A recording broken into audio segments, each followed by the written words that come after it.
Hey, what's up guys, aarava here, and welcome to my Gran Turismo 7 review. Now, of course, if you know me and my channel, I am not a very avid Gran Turismo player. I used to be, though. I played so many hours of GT4 and GT5 especially, and a decent amount on GT6 too. And then I fell away from the series a bit with a different direction of GT Sport, and just generally I kind of got caught up in other racing games, as you can clearly see on my channel. But the return of a juicy classic numbered GT game and a campaign that definitely had the same aura as the previous numbered titles meant I was very keen to play this, and so a big thank you to Sony and GT7 for the early copy to review. And so this review will stand for hopefully someone coming at it with no pre-bias of the GT franchise, no affiliation with it, and really in many aspects a noob, I'll be honest with myself, as I hope this can give some good thoughts for maybe casual players out there or fellow Formula 1 fans that are trying to maybe get back into this game and maybe see why also the multiple world champion Lewis Hamilton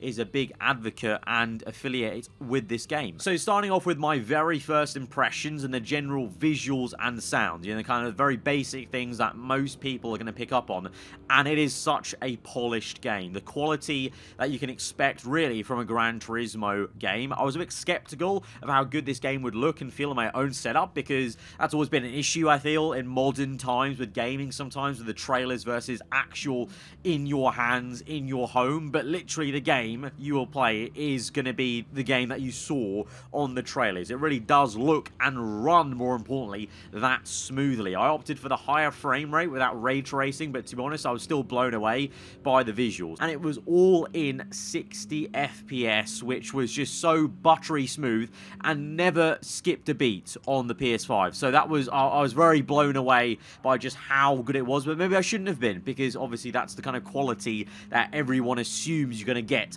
from a Gran Turismo game. Handling wise, I exclusively played this game on a PS5 controller. I am in the middle of trying to get a wheel set up for PS5, but to be honest, this allowed me to really get stuck into playing it on something that I think everyday PS5 users will be using and can use easily without any spending any more money, and I had a lot of fun with the controller. The haptics on the new PS5 controller are fully utilized. I've kind of experienced the PS5 controller being used in clever ways on previous games that I've played, but with a racing game like this, I think Gran Turismo has fully utilized the motors and all the tech in this controller, so you feel all the curbs, the brakes catching, the weight shift of the car left to right when you get it wrong or get it so supremely right is so satisfying, and it's in a way that I've not felt on a controller before on any game, really, because of how unique the haptic feedback is on a PS5 controller. And I think relating to my experience with force feedback on a racing wheel,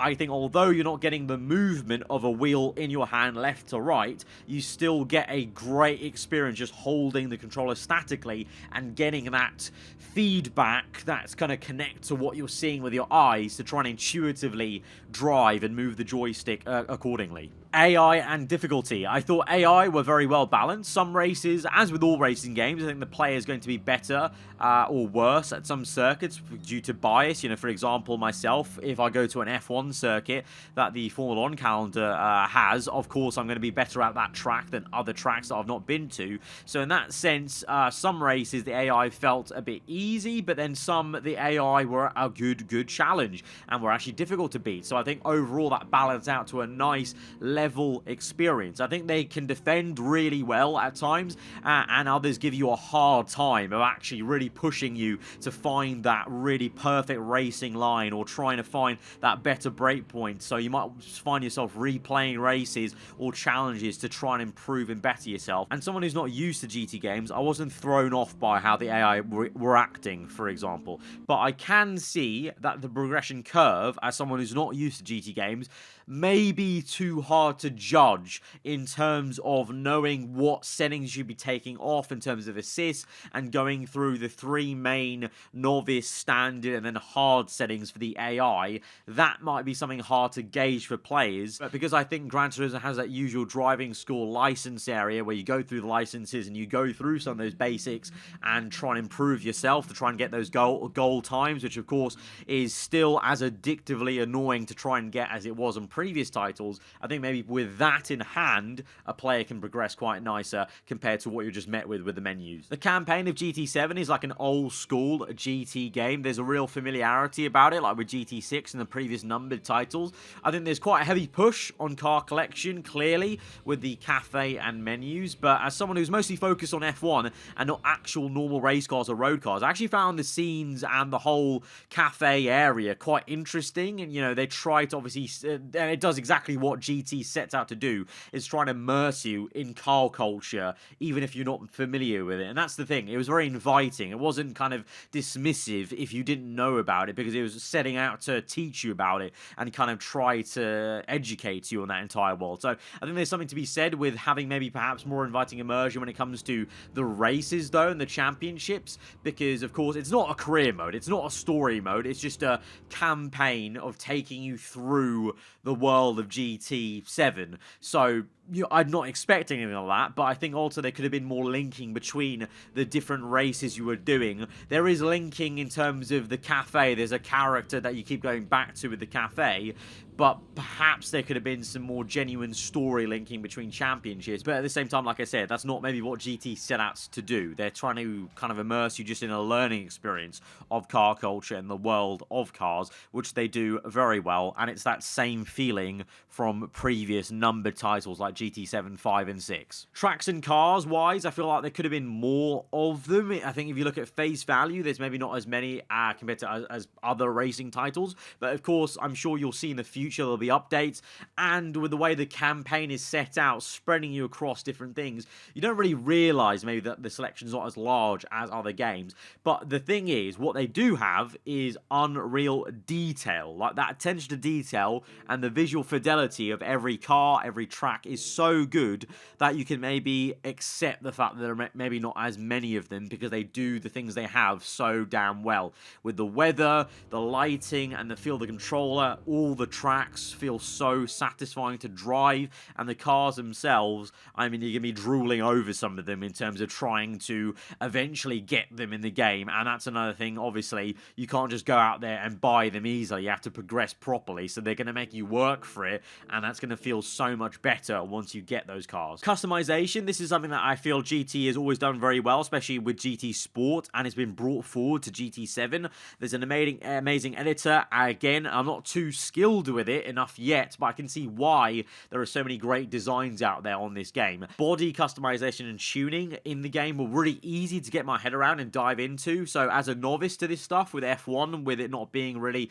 a part of those kind of games in my world usually, it was really easy to pick up and enjoy actually, and get my head around how to improve the cars and why certain things were improving the cars. Finally, before my conclusion, I just want to know I've not tried multiplayer. There were only some limited sessions to try multiplayer with the review copy, so I'll hold off on any comments on that.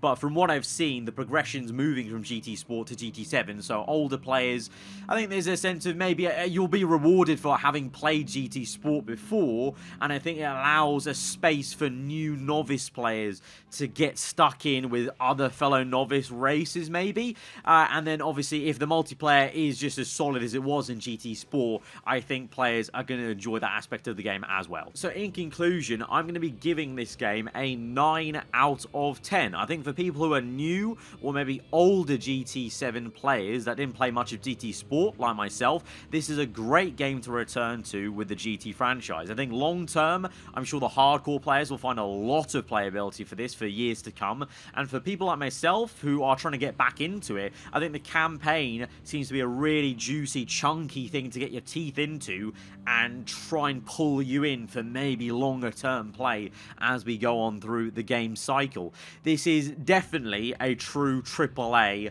PS5 game in every sense of visual, sound, the detail, the polish, everything, and I'm so glad I got to experience it. So that's been my review of a GT7. If you did find it informative, then hit that like button. Let me know in the comments below. Will you guys be picking up GT7 straight away on Friday for PS4 if you're lucky enough to have a PS5?